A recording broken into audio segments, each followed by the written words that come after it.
5년차 헤어 디자이너입니다. 일을 할수록 잘 맞는다 하는 생각은 들어요. 일이 익숙해지니까 기계적으로 하는 느낌이 든다고 하셨어요.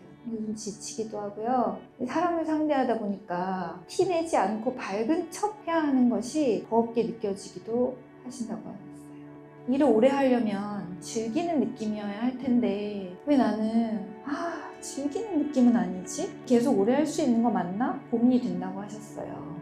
헤어 디자이너라는 직업의 이름? 요거 빼고는 사실은 모두의 사연이라는 생각이 들어요.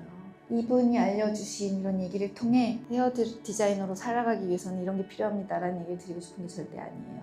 나는 헤어 디자이너라서 나는 사람들의 머리를 아주 가까운 곳에서 정말 밀착돼서 일을 하잖아요. 그래서 이 일이 갖고 있는 어떤 물리적 특수성 있죠. 하루 종일 서서 일하고 사람들이 잘못하면 컴플레인을 거는 이런 상황. 내 일은 특히 사람들한테 계속 웃어줘야 돼. 이건 헤어 디자이너라서야 라는 생각을 갖게 되기가 참 쉬워요. 근데 이거는 선생님 직업뿐만 아니라 모두 다 그래요.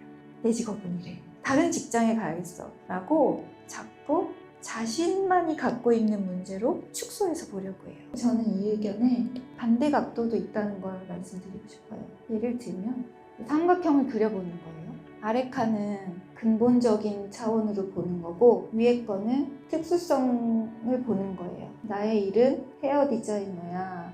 그냥 모든 사람이 직업이라고 해서 부르는 용어는 굉장히 그냥 스페셜해요. 가장 좁은 범주에서. 이걸로 끝인가요? 나의 직업을 조금 더 넓게 보면 어떤 것을 활용하는 직업이라고 좀 넓게 말할 수 있을까요? 그 미적인 그 테크닉. 저 샵에만 지금 10몇 년째 다니고 있잖아요. 헤어 메이크업 아티스트라던가 헤어 디자이너 분들을 보면 근육과 신경에 입력된 이걸 가지고 재능을 발휘하는 일이에요. 헤어 디자이너라고 보는 것은 아주 좁게 보는 것이에요. 제 생각에 이걸 좀 범주를 넓혀서 보면 내가 하는 일은 아름다움과 관계된 것이고 내 근육과 신경이 입력된 값을 토대로 테크닉, 재능을 발휘하는 일이에요. 더 나아가면 제가 오늘 이 머리를 해서 사실 되게 기분이 좋거든요. 오늘 되게 내 머릿결 좋아. 약간 이런 느낌이 들게 해주셨잖아요. 누군가에게 슬픔을 주는 일이에요?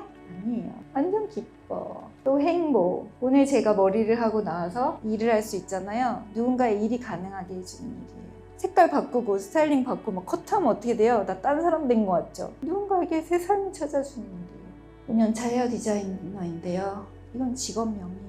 명사죠, 명사. 누군가에게 기쁨을 주고 행복을 주는 게 뭐죠? 동사죠. 선생님과 저와의 공통점을 찾아보실 수 있겠습니까? 우리는 다 근육과 신경이 입력된 값대로 각자의 재능을 발휘합니다. 아름다움? 저도 아름다운 강의를 하고 있잖아요. 누군가에게 기쁨과 행복과 새로운 삶을 선물하길 좋아합니다. 형태는 다를 뿐 우리는 사실 너무 큰 공통점을 갖고 있네요. 그리고 아마도 여기 계신 모든 분들 각자 하시는 일도 적어도 이거는 다 공통적일 거예요. 사실 자기 안에 일터에선 다 무언가 아름다움에 기여하고 있습니다. 제가 오늘 비록 목소리는 같지만 목소리 간 강연자 뭐야 이렇게 생각하면 한없이 내가 축소되죠. 좀 컨디션 안 좋지만 야 이런 날도 누군가에게 뭐 줄 수 있는 사람 이런 생각을 하면 갑자기 성대가 복구돼요. 아까부터 목소리 좋아지지 않았어요? 이게 그 파워라는 거예요. 사람을 상대해야 돼. 고객이 많아지는 거는 좋은데 고객이 많아질수록 스트레스도 올라갈 거예요. 그래서 이제 내가 사람을 너무 가까이서 상대하다 보니 내가 이것을 통해야만 나의 일이 가능하다는 것을 가끔 잊게 되면서 이 상황 자체가 스트레스가 되는데요. 이거는 더 그릴 필요도 없어요. 거의 모든 일은 다 그래요. 혼자 연구하는 사람 아니면 사실 다 옆자리 사람이 있고 보통 상사 뒤에 있죠. 내 컴퓨터 화면 보고 있죠. 사람을 상대한다는 것이 내 직업의 특수성이라고 생각하면 너무 고달파요. 그런데 선생님께 온 그 고객들조차도 다른 측면으로 다 어려운 사람들을 상대하고 있어요. 그것도 매일 같은 얼굴을 보면서 같은 인사를 받으며 그게 직장 생활이죠. 그래서 이것은 나의 특수성으로 보는 거예요. 근데 어떤 일이든 자꾸 아래쪽 삼각형의 지붕으로 가야 돼요.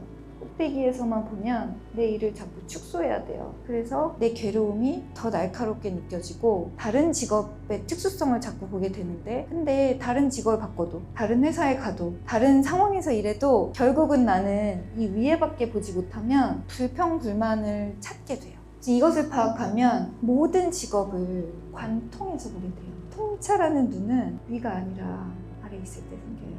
여러분 각자의 직업 다 다르시죠? 사람을 떠나서 일할 수 있는 일은 없어요. 있으면 좋겠죠? 하지만 그럼 또 외롭다고 힘들어할걸요? 근데 있으면 또 괴로워요. 그러니까 삶에는 계속 부단히 기쁨과 괴로움이 같이 흘러가는 거니까 우리는 이것도 보지만 이것도 봐야 된다는 거예요. 여러분 직업이 뭐예요? 삼각형에다가 자기 직업을 넣어보세요. 요거를 이제 빈 칸을 그려놔 보세요.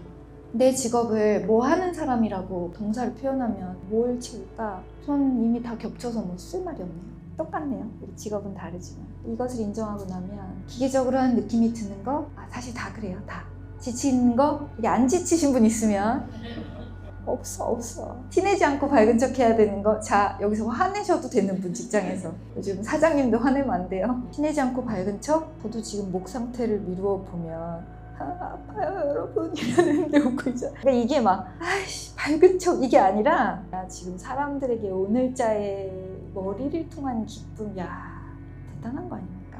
누군가의 소중한 신체의 부위에 근육과 신경에 입력된 재능을 가지고 어떤 작용을 해준다는 것이 기계적으로 하는 느낌이 들지 않고 싶으시면 이걸 자꾸 생각해야 돼요. 이 사람에게 사랑을 주겠다.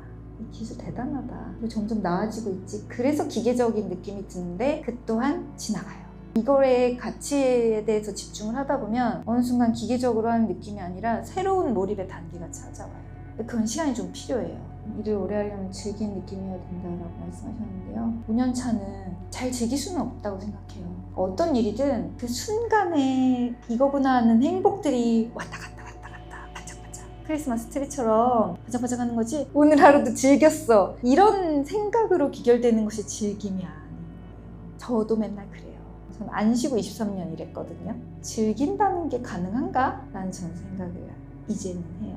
그 순간의 고군분투인데 그 고군분투 속에서 내가 내 일의 가치를 찾아 나가면 그것으로 다가오는 충만감이 있고 그거면 충분한 것 같아요. 일을 즐긴다는 것은 손가락 했는데 막 몇 억 들어오고 이러면 즐길 수 있을까요? 근데 그것조차 반복되면 즐길 수 없어질 거예요. 중요한 것은 겉으로 보이는 모습, 내일의 어떤 특수성, 여기에 주목하지 마시고 보편적으로 보고 즐기는 느낌이어야 된다라는 다소 추상적인 이야기들을 마음속에서 좀 덜어내시는 게 좋지 않을까. 선생님뿐만 아니라 여기 계신 모든 분들 다 즐긴다는 것은 어쩌면 허황된 남들이 이야기한 말 아니에요.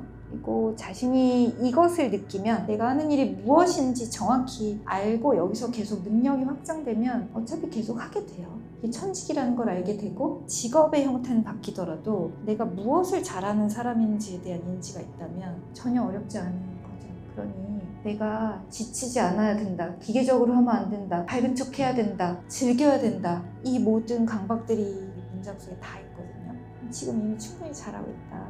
뭐 어떻게 즐기기까지 합니까?